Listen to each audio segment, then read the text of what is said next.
I'm Dr. Lara Ashmore. I am the Assistant Director for Technology, Innovation, and Program Development at the Brain Performance Institute at the University of Texas in Dallas. Thanks for joining us on St. Patrick's Day and for one of the last sessions of South by Southwest Interactive. I hope you've all had a great time so far.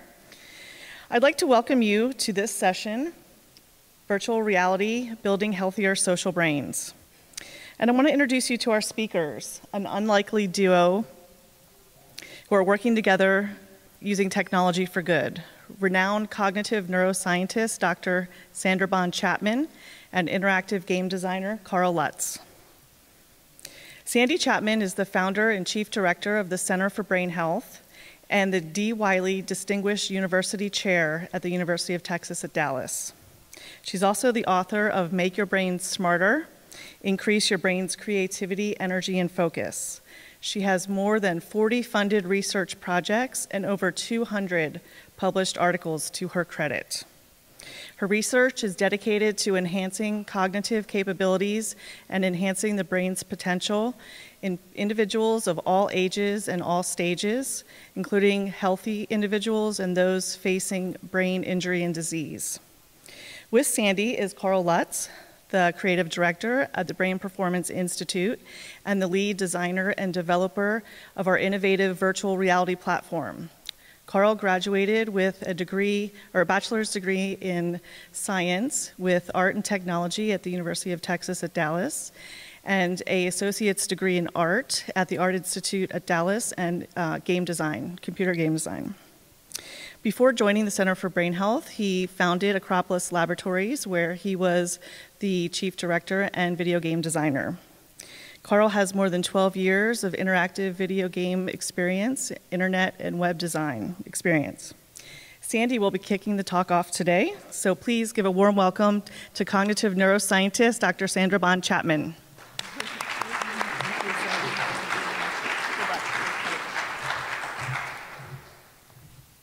Well, it's awesome to be here. Carl and I love to share our virtual, almost real world, and you're going to see why that's the case.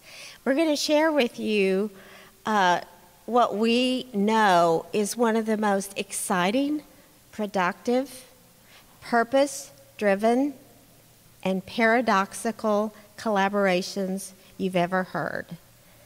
Because really, Carl, when we first met, I had, my son was, doing a lot of gaming and stuff, and as parents and educators and people working, we always are like, is technology making our kids more socially isolated? And you see them doing, and some of you that are doing your technology right now, I'm like, grr, will you put it down for just a second? Is it isolating us? How could this amazing platform turn and build social connection? So social isolation to be the most promising way for social connection. That was really exciting for me to think, is it possible? Because I was definitely very doubtful. And a lot of people ask me, well, how did you get into brain science in the first place? And I said, well, it was a journey. One of my good friends, Chris, here knows that early on, I was a math major and computer science major. I wanted to be an astronaut and to go to the moon until I met Brian. Brian was 11 years old. He was labeled severely mentally impaired. He had no verbal language, could not understand anything I said, and autistic. One day, I decided, I wonder what he would do with sign language. So I went through sign language, and just like that, without doing it a second time, he learned every single sign that I taught him.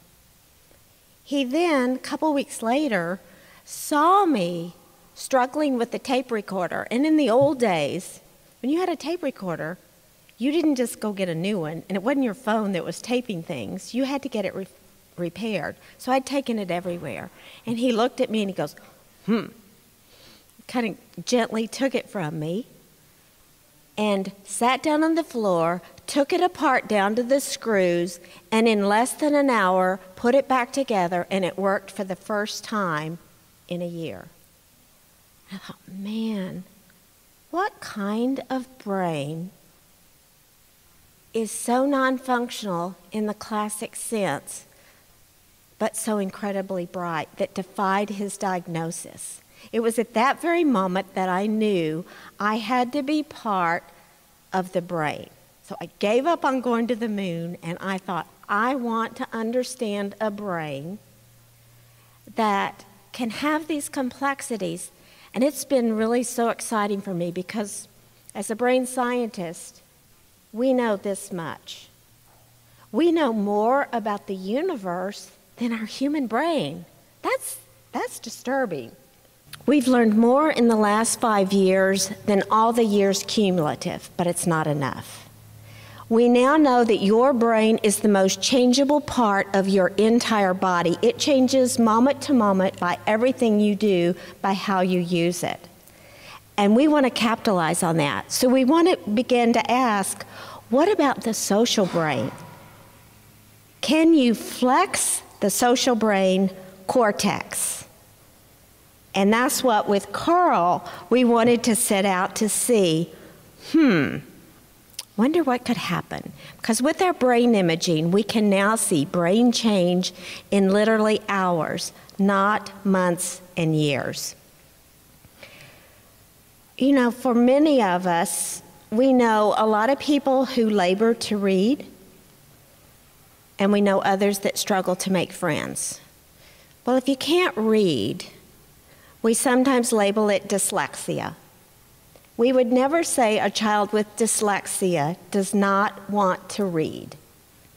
When someone has trouble making friends, they get labels like Asperger's and autism. And we say, well, they don't mind being alone. They're okay with being isolated. Nothing could be further from the truth. They long to make a friend more than anything. People with Asperger's and autism feel emotions just as intensely as we do. They just don't have the vocabulary to express it or to understand what it is. They feel so much pain that they feel it in their physical body. And it's why sometimes you get a lot of the jumping and the movement, because it's so painful. So empathy. Think about all these emotions: anger, sarcasm, trustworthy, cynical, surprised. They feel the emotions, but they don't have the words to say what it is. And then one of the fathers that we worked with at the Center for Brain Health, he had Asperger's, incredibly bright engineer, 2 kids with Asperger's too. And he said, if you see someone with Asperger's, it's like seeing someone whose brain is Swiss cheese where empathy is, or being able to understand sarcasm is very hard for them. So we wanted to know, what if? I mean, we've seen brain change when we do cognition. We've seen it in kids in poverty. We've seen it in seniors. We've seen it in concussions. We've seen it in ADHD. We've seen it in depression. We've seen it even in early Alzheimer's. What about autism? What if we could move the needle of the social metric where they're not always at the low end of the scale, that we could begin to help people in this domain? And if you ask someone, do you want to be good with being able to relate to people or book smart?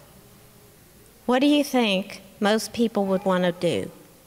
Both, of course, but we really long, because you see people who have social smarts, and that's what they want to be. What if this technology that Carl came to me with could help reduce the incredible, excruciating pain and depression that we see in individuals with autism? That was exciting for me, that something might work. I want to share Clark with you because I think he gives a good example of why we are so hopeful, helpful, and very optimistic in wildly ambitious about what we want to achieve with this. He came to us, his mother heard about our virtual reality program. He was 19. He was almost a straight A student, very, very bright, but he had no friends. He had a job at Costco, and he was working in the stocking shelves. And his mom said, he's so smart, but because he can't relate to people, when someone comes up to him, he gets afraid, and he reacts, and so they have to keep him away from people. And so we put him through our virtual reality program. You're going to hear about that. Carl's going to share that. 10 hours. Surprisingly, Clark got promoted to customer service. Oh my gosh. Can you imagine someone who can't relate to people dealing with angry people? Coming in, this is wrong and that's wrong. And because before, every time someone got upset, he internalized it. Someone's mad at me. I haven't done my job. And he made it his own. He learned negotiating skills.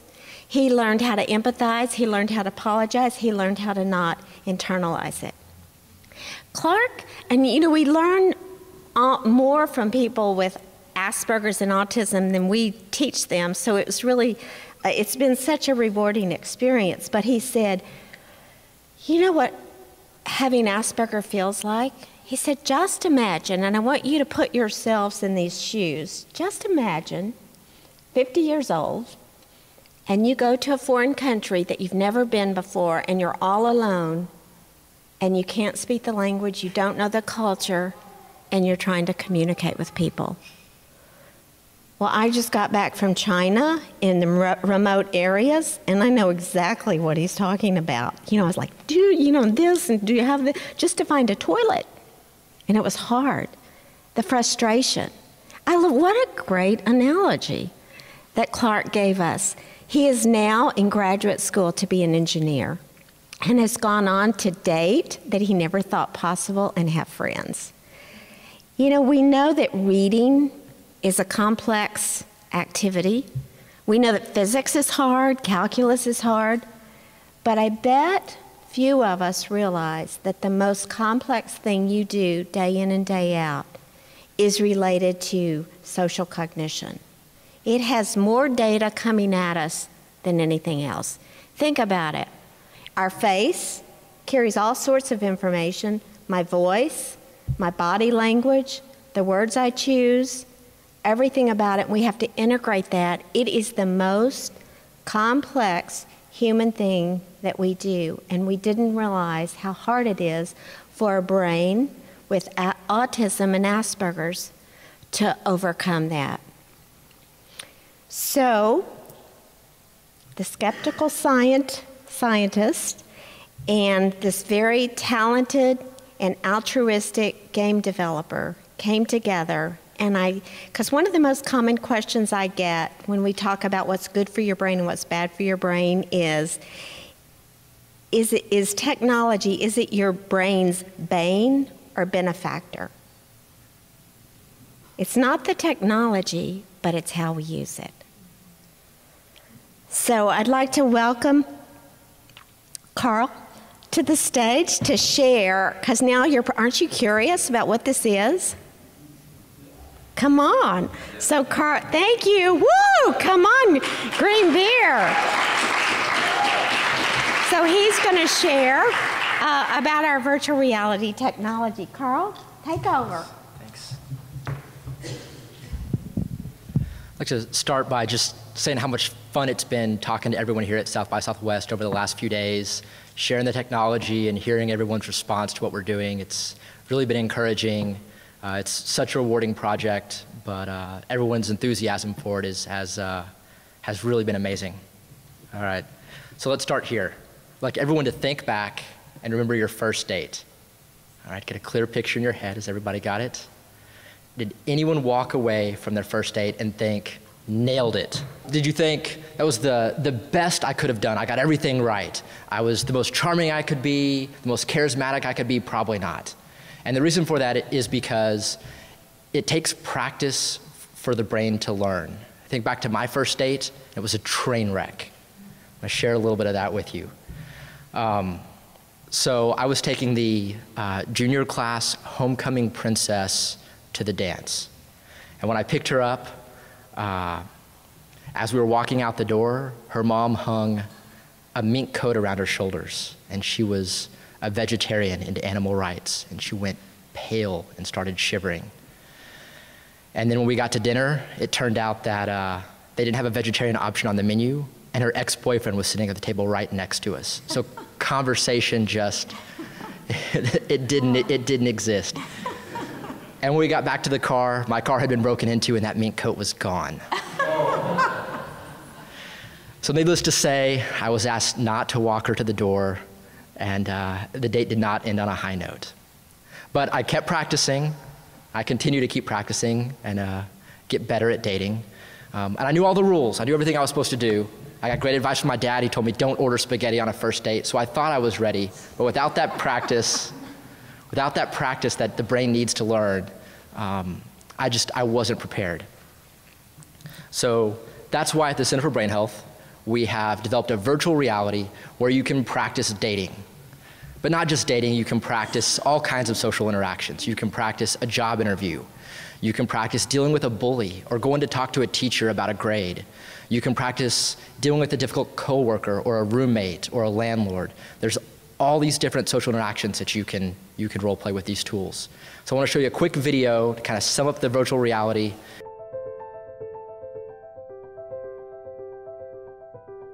At the Center for Brain Health, we're designing games and developing games that help people build a healthier brain. Our virtual reality is helping people on the autism spectrum, ages 8 all the way up to 40, by giving them a safe place to role-play social interactions and work with a clinician. It is a 10-session training. Usually a session starts with this social smart training, and that's where we first introduce the strategies that the students will use once they go into the VR. Once they understand and are able to use those strategies, then they get to jump into the virtual world and try them out immediately, and also receive feedback on how successful it was or what they could do differently. There's all kinds of familiar places like a school and a playground, an apartment complex, a coffee shop, a bookstore, a grocery store, the kind of places where you would have these social interactions. What we're seeing is an increased ability to initiate and sustain conversations, to be able to understand what other people are thinking and how they're feeling, and then respond in an appropriate way so that they can develop relationships and create friendships. First, we photograph the participant from all different angles, get high-resolution photos of their face. And then we sit them down in front of FaceShift Studio, where we do a 3D scan of their head, and we use that 3D model that it outputs. We take it into ZBrush, where we'll clean it up and do all the detail work. That way we can smile at each other, we can make eye contact, we can look bored or angry, and it creates a much more realistic interaction with real-world consequences. So when I'm talking to my counselor, who I know in real life, and I'm going to see when I leave the virtual world, I can't just behave however I want. This is a real person. So then as I move on from there to non-real people that are still played by the counselor, that people that I've never met before, it makes the practice very realistic, which is what makes it so effective.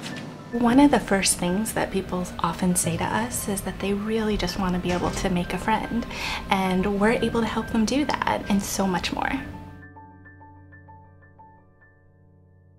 So what I'd like to do is sort of walk you through an example of what one of these sessions, one of these scenarios might look like, giving it a good understanding, sort of a deep dive into how this process works.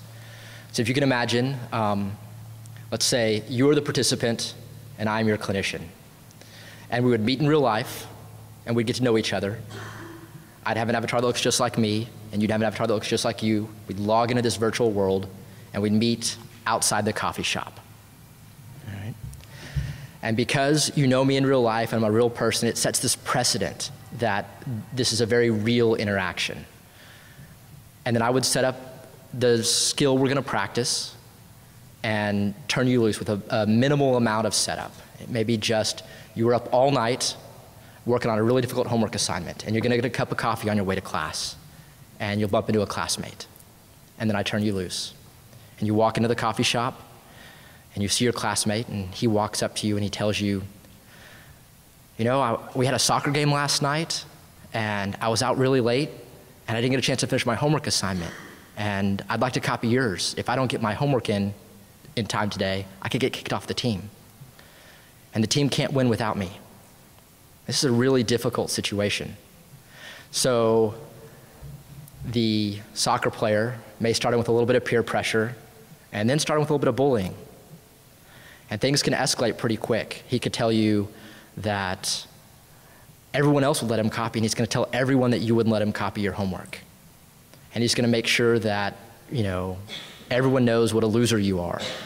Say, don't be a big baby, just let me copy your homework. And when things get out of hand, as a clinician, I can take control of my avatar and step back and say, come over here and talk to me for a little bit. Let's talk about how this is going. What strategies are you using? What do you want the outcome to be? How do you think you can get there? And I let you come up with a solution. I'd like to give you an example of a solution somebody came up with in this same scenario. So we pulled him out, and they said, well, what if I asked him to ask his teacher for an extension, and then told him that I'd help him tomorrow night do his homework? That way he could get it, still get it in time, and then we could maintain our friendship. And then, so this participant was able to sort of, when things started to fall apart, step away, think deeply about the strategies, and then re-engage, and become successful in this practice. So there are a lot of benefits to VR over the other alternatives. First and foremost is that VR is fun.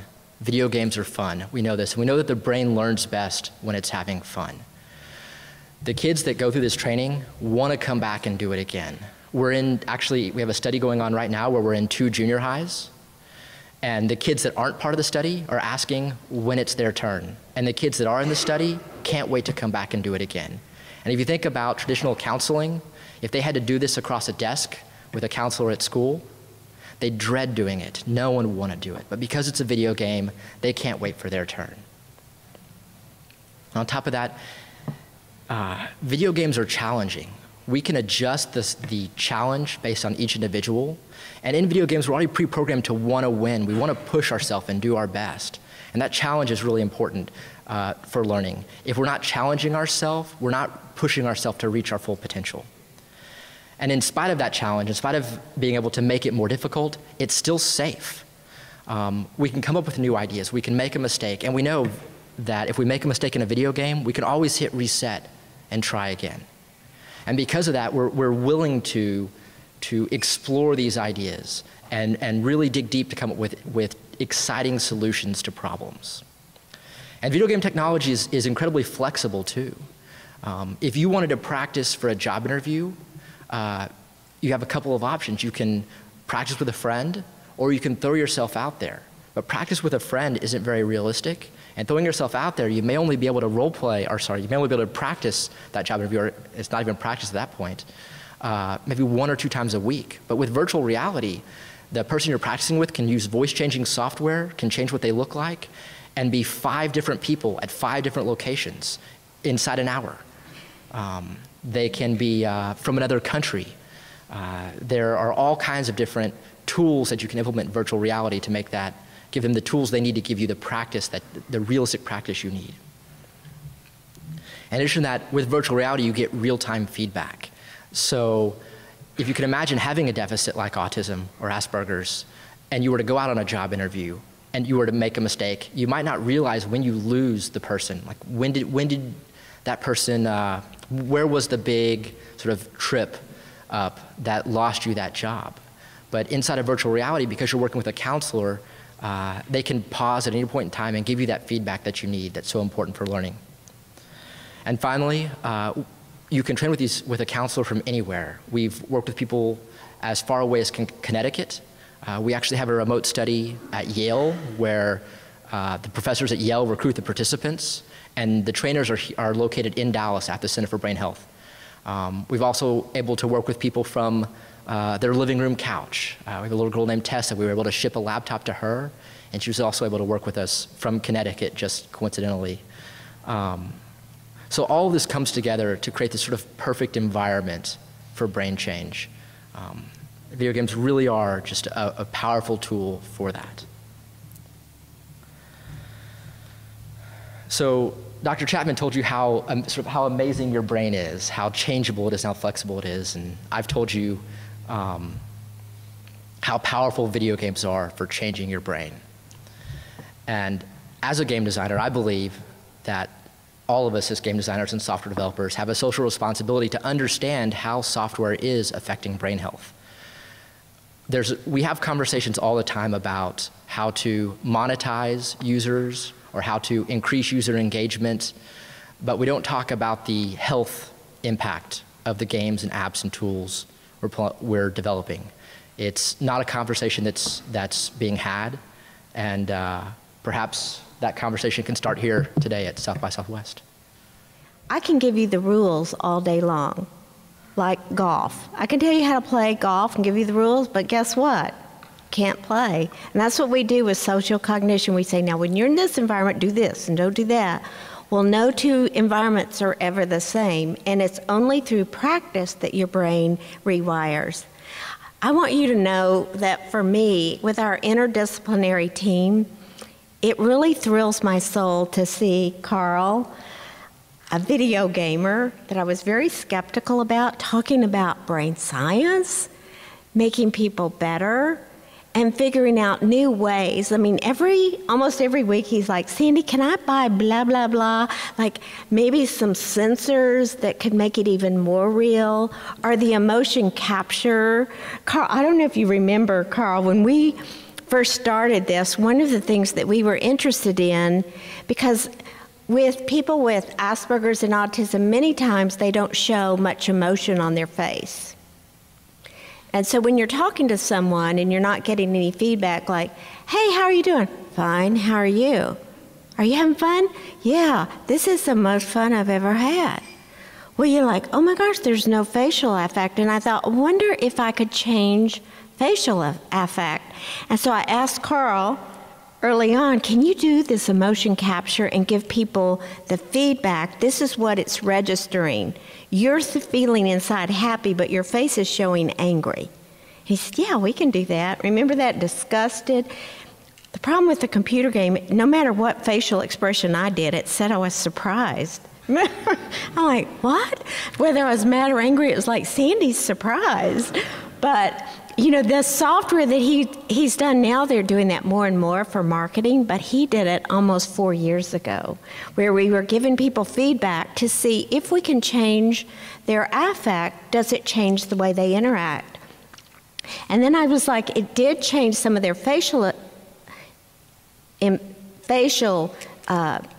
movements, but it didn't really change the way they were able to engage socially, so I wanted more. So that's when he started developing this world. When people come visit Brain Health, and I hope that every single person in this room will come visit us because you would be so excited, they want to go to Carl's lab. Because it is so, they've got this little mini Google team that are doing all these things, and to sit and make your own avatar and interact in this world is really very exciting. For me, as a brain scientist, and my career starting in the area of autism, I am so optimistic when you realize the intense pain that someone feels. And I have this slide here of the clouds because, you know, we see these clouds and they don't make any sense. For a person with autism or Asperger's, it's like every cloud, it's unknown. And it can be turned into a very fearful response, so they tend to isolate because they never know what's going to happen. Is this person going to get mad at me? Is this going to be the hardest thing I've ever done? It's the unknown. So for us to be able to take these, transform the fear of the unknown into meaningful interactions is one of the most powerful things you can ever experience. Truly.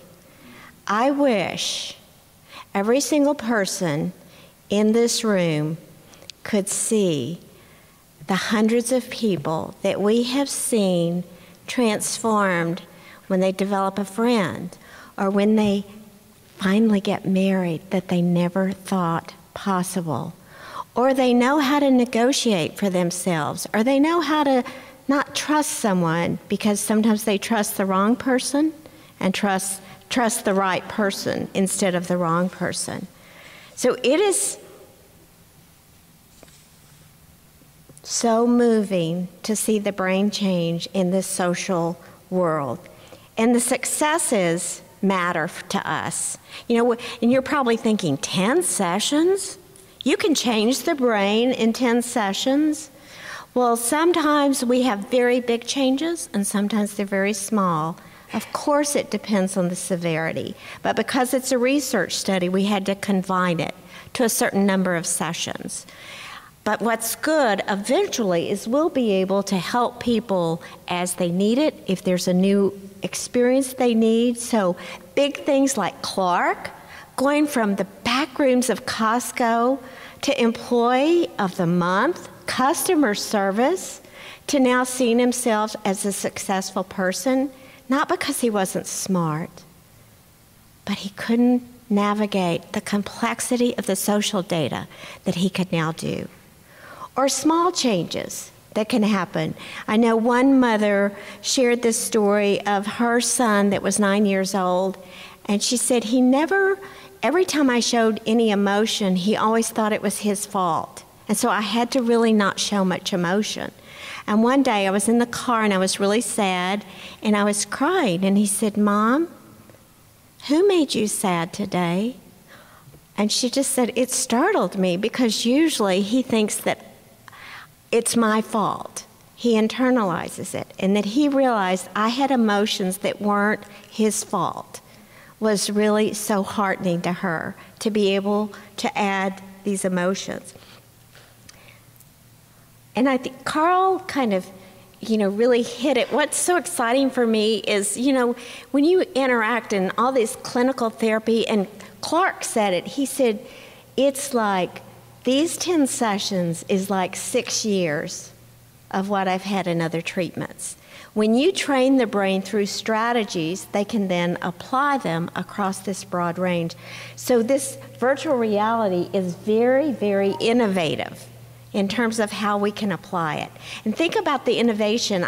Probably some of you are sitting there and thinking, I could see this work in this scenario, this scenario. I'd love to hear some of your ideas, but sometimes business people say, we need to train our people to deal with customers that, aren't excited, or from other cultures, or police officers. How do you deal with people that are yelling at you? How do you stay calm? How do you deal with schizophrenia?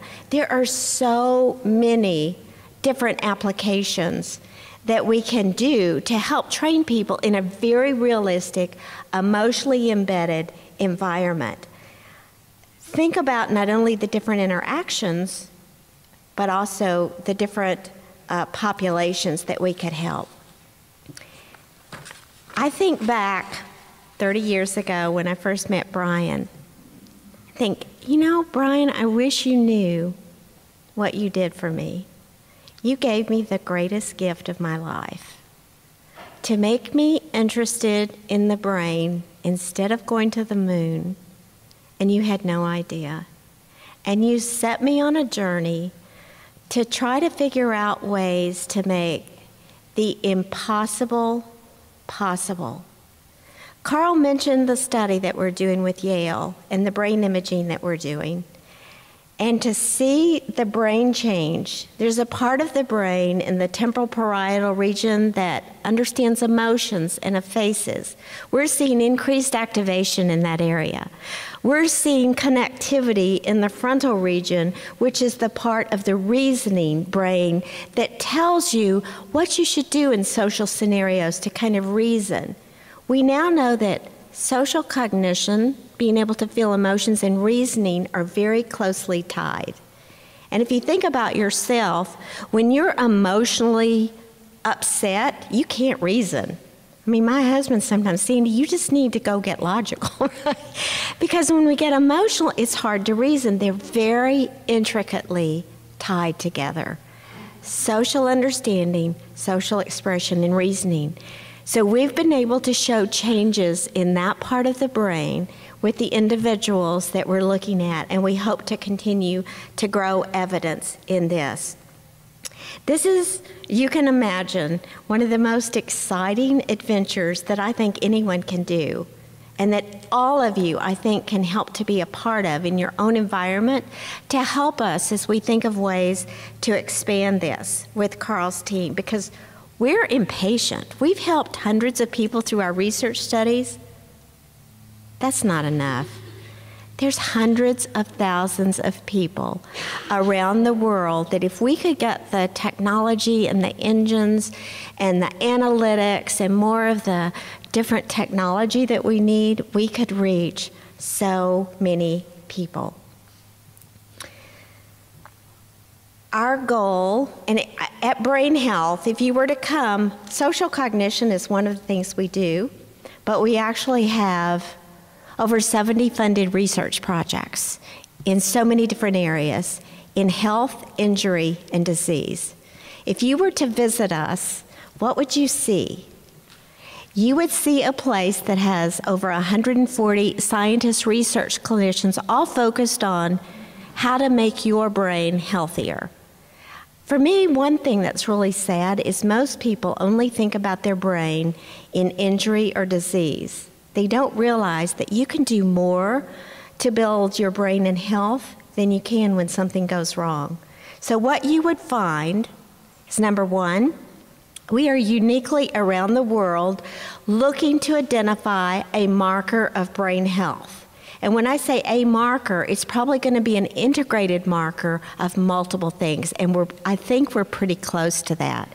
Just think, every year, if you could go in and say, whoop, just like you do cholesterol, what's my cholesterol? Well, what if we could do, is my brain health moving forward or did it go backwards? If I tell you your brain changes every single day by how you use it, our peak brain time right now is age 40. Well, we're living double that time.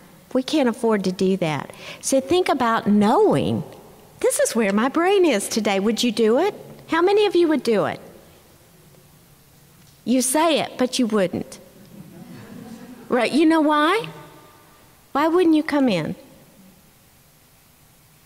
Because you're afraid. Because our brain is still something that we didn't realize. The science usually takes 20 years before it's translated. We didn't know you could do something about it. So people are like, what if you tell me I don't have a brain? What if you tell me? I'm like, give me a break. So I hope that you will use that and think about a brain health physical. So a marker of brain health, what else would you see? We are developing, like through the virtual reality, we have smart, we have technology, where we are looking for platforms to make, whether it's teenagers, and we're doing a lot in teenage brain health, and some people say, well, that's an oxymoron, right? Teens and smart, but reasoning. What are some ways that we can advance the complexity of your brain health, because it is our greatest natural resource and asset as a nation, as an individual, and really as a world to solve the problems of tomorrow.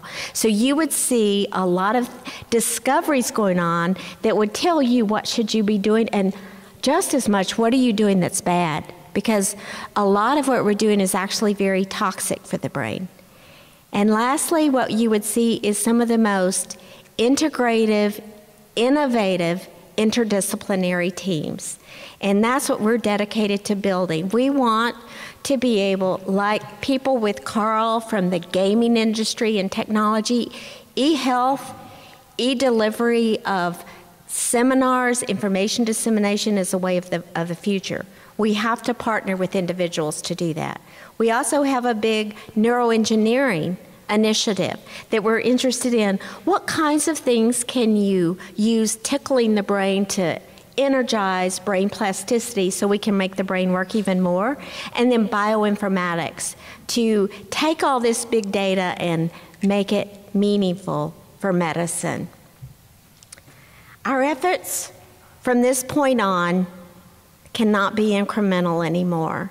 Now that we know your brain, people with autism, social cognitions, brain changes every single day, and there's so much capacity, we can't do these little incremental steps.